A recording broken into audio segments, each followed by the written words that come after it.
नमस्कार दोस्तों जब से ये कुंभ मेला स्टार्ट हुआ है कुछ 13 जनवरी से, जैसा कि आप सभी जानते हैं, और ये कुछ 26 फरवरी तक चलेगा।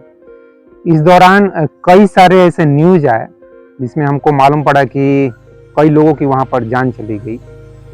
तो ऐसा ही कुछ दुर्घटना मेरे घर में भी हुआ। जान तो नहीं गई, लेकिन उस घटना में मैं भी कम से कम 1 घंटे के लिए परेशान हुआ था। वो घटना कुछ ऐसे घटी कि मेरी बहन गई थी कुंभ मेला स्नान करने। वो अपने बेटे के साथ में गई थी, अपनी गोतनी और गोतनी का जो हस्बैंड है, तो 4 लोग गए हुए थे।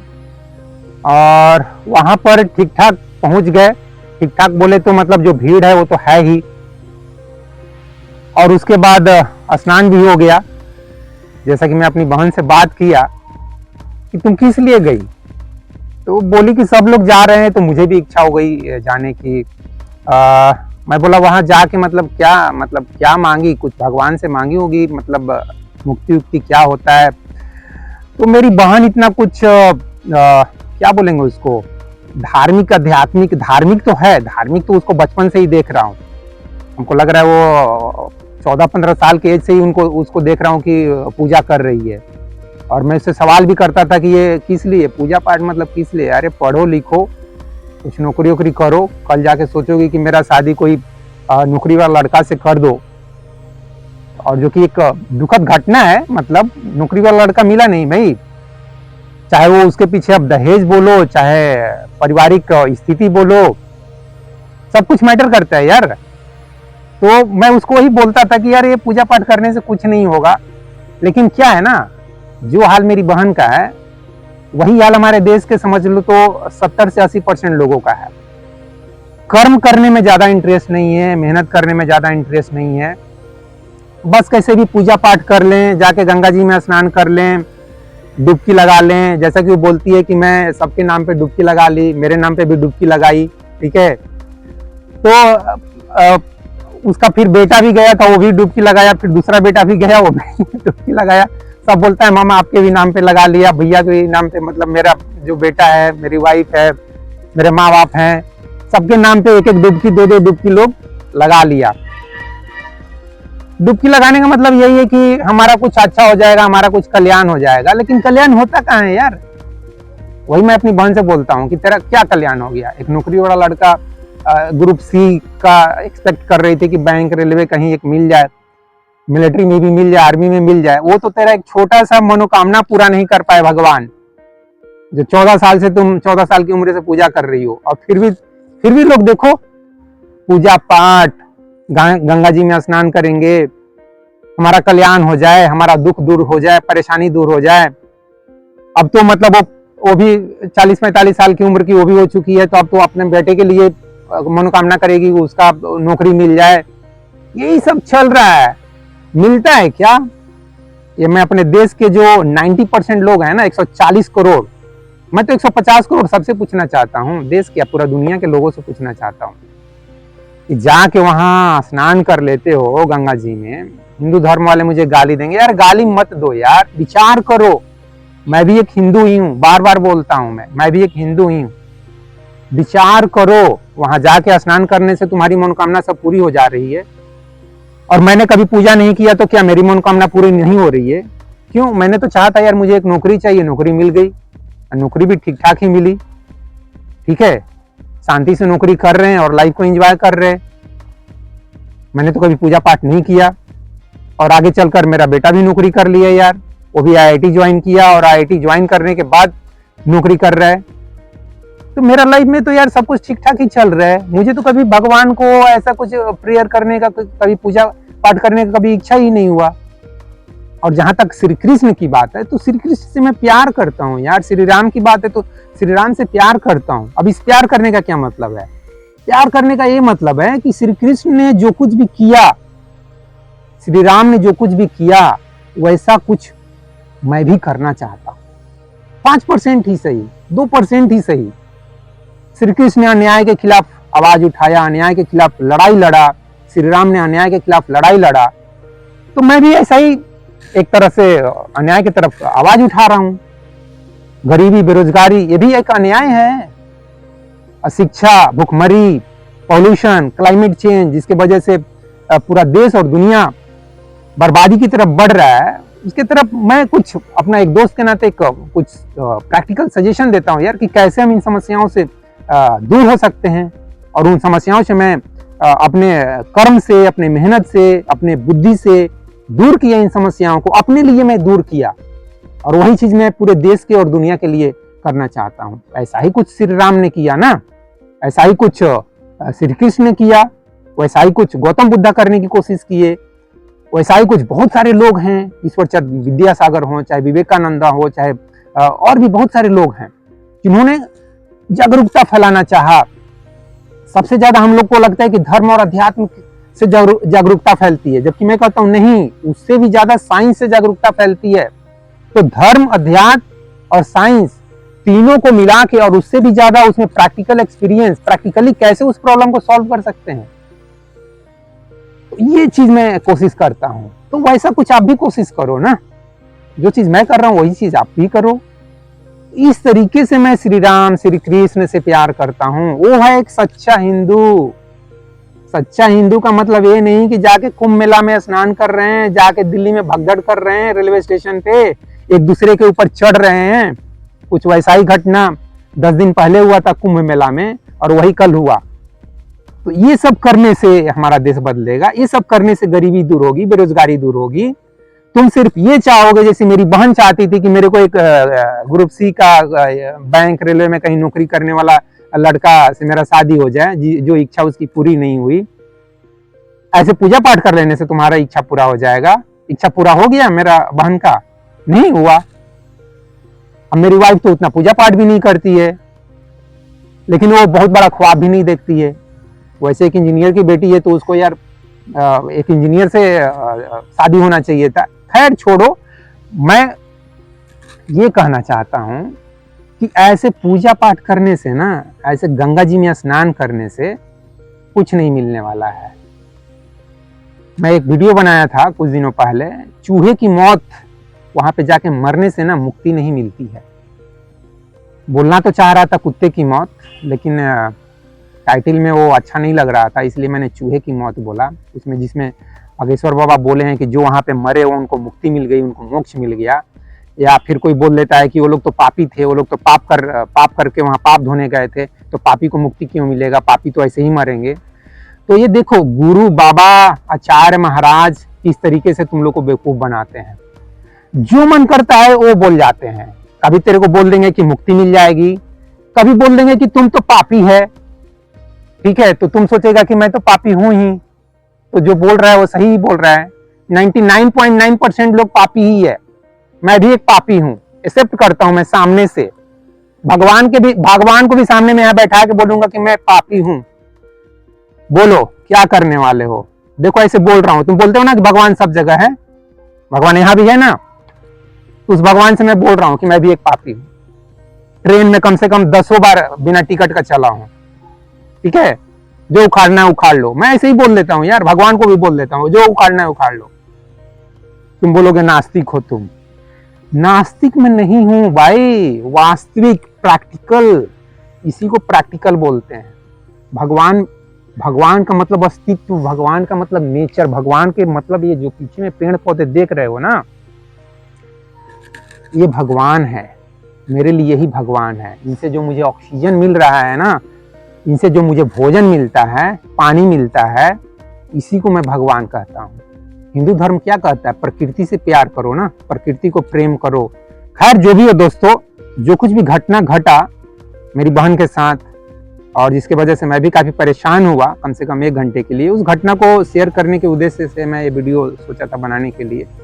तो हुआ यूं कि वो कुछ 1 घंटे के लिए अपने बेटे से और जो उसके दूसरे जो रिलेटिव हैं उनसे वो अलग हो गई। शुक्र है कि वो दोनों औरत एक साथ थी, अपनी गोतनी, इसकी गोतनी एक साथ थी, और ये लोग अलग हो गया। इतना भीड़ ही था। इसका बेटा गया कुछ ऑटो या जो कुछ भी, ऑटो तो चल नहीं रहे थे, कुछ रास्ता पूछने के लिए गया, और वो गया तो बेचारा उधर ही 10 मिनट के लिए इधर उधर हो गया। फिर ये लोग भी परेशान हो गई। ये लोग भी अब सोच ली कि हमको अब जैसे तैसे करके हमको अब अपना घर पहुंचना है, मतलब वहाँ प्रयागराज से ढीरी ऑनसन पहुँचना है थ्रू मुगलसराय होते हुए ट्रेन से। इनके पास कुछ पैसा नहीं है और मुझे उनका बेटा फ़ोन करता है, 2 बेटे हैं, दूसरा बेटा मुझे फ़ोन करता है और बताता है मामा ऐसे ऐसे हो गया।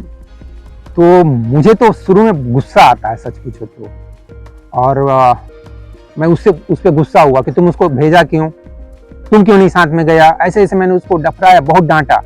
लेकिन डांटने से समस्या का समाधान नहीं होता है ना यार, डांटने से बहन तो मिल नहीं जाएगी ना। अब दिमाग में बहुत सारे ख्याल चल रहे हैं कि यार पता नहीं क्या होगा, कहाँ बिछड़ गई, और आप जानते हैं कि किडनैप हो सकता है, रेप हो सकता है, मर्डर हो सकता है। मैं सब कुछ मान के चलता हूँ यार, जो कुछ किसी इस देश में या इस दुनिया में जो कुछ भी खराब घटना किसी व्यक्ति के साथ हो सकता है, मैं यह मान के चलता हूँ कि वो चीज़ मेरे साथ भी हो सकता है। क्यों? क्योंकि मैं भी एक आम इंसान हूँ यार। मैं कौन सा राजा महाराजा हूँ जो मेरे साथ वैसा घटना नहीं घटेगा, मेरे साथ भी वैसे ही होगा, मैं भी एक दिन मरूंगा। सब जो सबके साथ होता है वो मेरे साथ भी होगा। तो मैं सचमुच में बहुत परेशान हुआ। फिर उसको मैं बोला कि अभी के अभी तुम ट्रेन पकड़ो, अभी जाओ, जाके तुम ही उसको भेजो, तुम उसको पता करो। क्योंकि जो दूसरा बेटा गया था उसके साथ में वो उतना इंटेलिजेंट नहीं है, उतना समझदार नहीं है। फिर भी मैं उसको भी बोला कि तुम कैसे उसको छोड़ दिया, तुम जाओ अभी पुलिस में कंप्लेन करो। पुलिस में गया कंप्लेन करने, पुलिस वाला उससे 2000 रुपये मांगा। अब विश्वास करोगे, विश्वास कर लोगे क्योंकि बिहार यूपी में ऐसा होता है, विश्वास कर लोगे कि ऐसा हुआ होगा। लेकिन वो पुलिस के डर से वहां से तुरंत निकल गया। मैं उसको बोला यार तू निकल क्यों गया, मेरे से उस पुलिस से बात कराता, मैं उस पुलिस से बात करता, तुम ऐसे डर के वहां से निकल क्यों गया। लेकिन वो एक आम आदमी है ना यार, मैं एक आम आदमी हूँ, लेकिन मेरे से भी उसकी हालत, क्योंकि मैं डिफेंस में हूँ इसलिए मेरे को अंदर थोड़ा सा कॉन्फिडेंस है कि मैं पुलिस से भी जरूरत पड़ेगा तो पुलिस से बात करूंगा, जरूरत पड़ेगा तो यार चीफ मिनिस्टर से बात करूंगा, जरूरत पड़ेगा तो प्राइम मिनिस्टर से बात करूंगा। वो सब वॉइस रिकॉर्ड भी मेरे पास है, मैं रिकॉर्ड भी कर रहा था कि क्या क्या हुआ। मैं उस चीज को अगर जरूरत पड़ी तो मैं उसको यूट्यूब पे भी डालूंगा और चाहिए तो इस वीडियो में भी थोड़ा बहुत क्लिप्स डाल दूंगा। तो मैं बोला उसको 2000 रुपये मांग रहा था, तुरंत वहां से भागे क्यों। फिर मैंने उसको बोला जहां अनाउंस कर रहा है वहां जाके अनाउंस करवाओ। अनाउंस करवाने जा रहा है तो वो बोल रहा है यहाँ नहीं, उसका वहां जाओ। इस तरीके से उसको यहाँ वहां भटकाया जा रहा है और बहन का कुछ पता नहीं है। 1 घंटे तक उसका कुछ भी पता नहीं है। उनके जो हस्बैंड हैं वो भी उस समय पे ऐसे जगह पे ड्यूटी कर रहे थे कि उनका फोन नॉट रीचेबल आ रहा था, उनका फोन आउट ऑफ सर्विस बता रहा था। मैं भी उनको फोन किया, उनका फोन आउट ऑफ सर्विस बता रहा था, आउट ऑफ जो भी। तो मेरी बहन उनको कोशिश कर रही है, मेरा नंबर उसको याद नहीं है, मेरा नंबर जबकि बहुत सिंपल है लेकिन उसको याद नहीं है। उसको अपने हस्बैंड का ही केवल नंबर याद है जो कि out of service, out of reachable, not reachable ऐसे ऐसे करके बता रहा है। और ऐसा इत्तेफाक की बात कि 5 से करीब 6 बजे तक वो उसी जगह पे रहे और उनसे अंत तक उनका नंबर चूंकि याद था तो उनको कांटेक्ट कर रही थी बार बार। लास्ट में जाकर समझ लो उस पीरियड में मैं अपने एक दोस्त जो FCI में मैनेजर रैंक पे है, मेरे साथ पढ़ा है जमशेदपुर में, कितने दिन के बाद मैं उसको याद किया। तकलीफ के समय आदमी किसको किसको नहीं याद कर लेता है, तो उसको मैंने याद किया, यार मेरे साथ ऐसा घटना घट गया है, तू कुछ कर सकता है तो कर, तेरा कोई जान पहचान है कोई पुलिस डिपार्टमेंट में। तो उसने तुरंत बोला कि यार मेरा एक पहचान है नोएडा पुलिस में, तो कुछ DSP हैं, उनसे मैं बात करता हूँ, उनको मैं व्हाट्सअप मैसेज करता हूँ और उनका नंबर मैं तुमको भी देता हूँ, तुम भी उनसे संपर्क करो। मैं उनसे बात किया तो बोले कोई बात नहीं, ज़्यादा घबराइए मत, हम वहाँ पर बात करते हैं। और उन्होंने जो भी एफर्ट हो सकता है उन्होंने किया। लेकिन वहाँ की जो लोकल पुलिस है उसने तो कुछ हेल्प नहीं ना किया यार, वो तो पैसे मांग रही है, ठीक है, अनाउंस करने वाला यहाँ से वहाँ भगा रहा है। और अंत में जाकर जो उसकी गोतनी है वो कैसे भी करके किसी से मोबाइल लेके कहाँ पे प्रयागराज से मुगलसराय पहुंचने वाली है, उस पीरियड में वो बात करने में सफल हो गई। वहां पे उससे जब बात होता है, फिर मेरे पास बात होता है उनके थ्रू, तब जाके मुझे करीब करीब 1 घंटे परेशान होने के बाद दिल को ठंडक मिलती है, अचानक से खुशी महसूस होती है कि यार चलो बहन सेफ है। ये सब हुआ 1 घंटे के अंदर। और ये तो मतलब एक गुड न्यूज है ना कि वो मिल गई। अगर कुछ बैड हो जाता तो तब तो पूरा लाइफ एक तकलीफ में बीतती, अगर कहीं गुमनाम हो जाती, भटक जाती, या उसके साथ कुछ गलत हो जाता, रेप मर्डर जैसा कि मैं बता रहा हूं, जो कुछ भी दुनिया में होता है किसी भी बहन के साथ, किसी भी औरत के साथ, किसी भी वाइफ के साथ, वो मैं मान के चलता हूं कि मेरे साथ भी हो सकता है। वैसा कुछ हो जाता तो। और अभी जो दिल्ली में दुर्घटना घटा जिसमें करीब करीब 30 लोगों की मृत्यु हो गई, वो दुर्घटना कितनी दुखनीय है, कितना उसको देख के दुख पहुंचता है। मैं देख रहा था वो वीडियो, उसमें एक व्यक्ति बोलता है वो 7 आदमी के साथ जा रहा था दिल्ली से प्रयागराज मेला स्नान करने।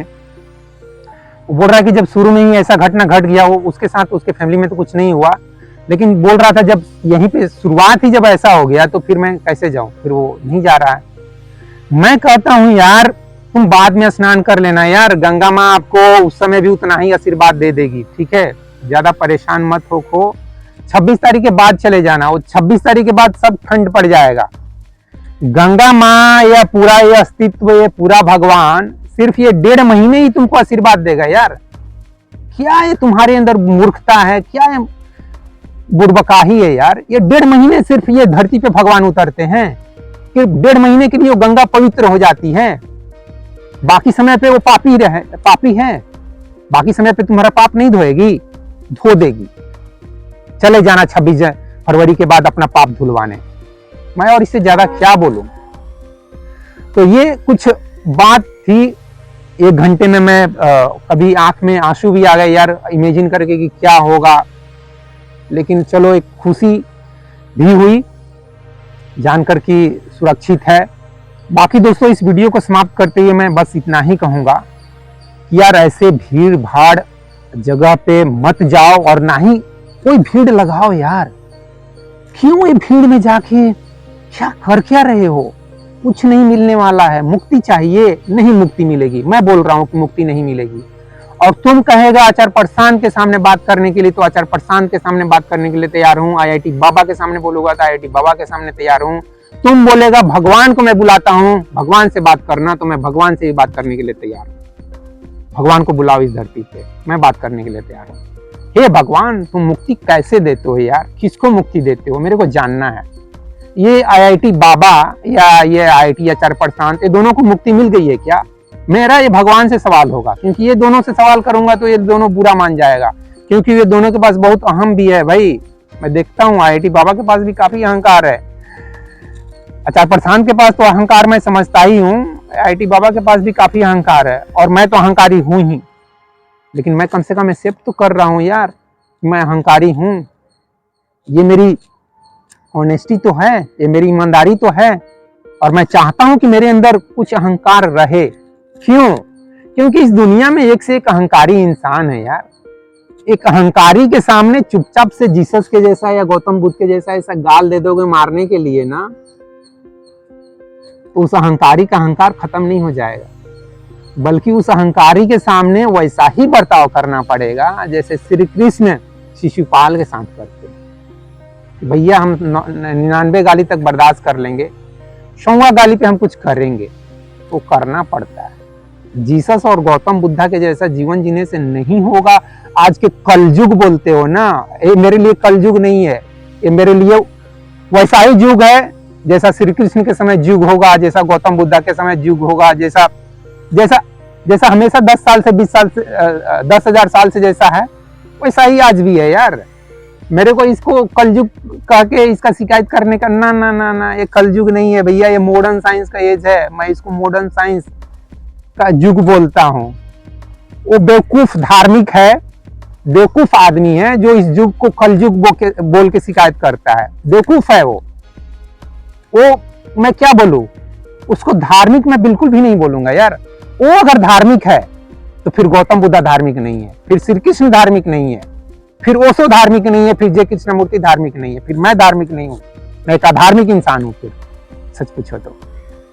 ठीक है, तो मैं बस यही कहूंगा कि यार वैसे लोगों के भीड़ में तुम जा रहे हो जो इतना ज्यादा पाप कर चुका है कि बच्चे के सर के ऊपर रौंद के चल रहा है। वो पापी है जो एक बच्चे के ऊपर सर रख देता है, अपना पैर रख देता है। इससे बड़ा पापी क्या होगा? वो जा रहा है वहां स्नान करने, वो जा रहा है अपना पाप धोने, पाप धुल जाएगा ऐसे? बिल्कुल भी नहीं यार। मेरे जैसा भगवान होगा तो मेरे जैसा भगवान होगा तो बिल्कुल भी नहीं वैसे लोगों का पाप धोएगा। ठीक है, मैं बोलूंगा ठीक है, जितना डुबकी लगाना है लगा ले, हर एक दिन जाके डुबकी लगा ले, तेरा पाप नहीं धुलने वाला है। तेरे को बार बार पैदा करेंगे पाप धुलवाने के लिए। जा तू बार बार पैदा हो और जा गंगा जी में स्नान कर, अपना पाप धो। पाप ऐसे नहीं धुलता है यार, पाप धुलता है पाप नहीं करने से। यस, पाप करो ही मत यार, पाप धोने की जरूरत क्या है? एक बार रेप करो और फिर दूसरे दिन जाके गंगा जी में स्नान करो। रेप करके मर्डर कर दो, करप्शन करो, चोरी करो, झूठ बोलो, बेईमानी करो, चोरी करो, भाई से बेईमानी करो, बीवी से बेईमानी करो, हस्बैंड से बेईमानी करो और फिर जाके गंगा जी में स्नान कर लो, पाप धुल जाएगा। तुमको लगता है ऐसे पाप धुलता है? गधे हो। अगर तुमको ऐसा लगता है तो तुम गधे हो। ठीक है, और मैं ज्यादा कुछ नहीं बोलूंगा। बाकी इस वीडियो के बारे में कुछ बोलना है तो लिख देना कमेंट बॉक्स में। ठीक है, तो इस वीडियो में बस इतना ही दोस्तों। जय हिंद, जय भारत और जय विश्व, जय भगवान। Thank you very much friends इस वीडियो को देखने के लिए।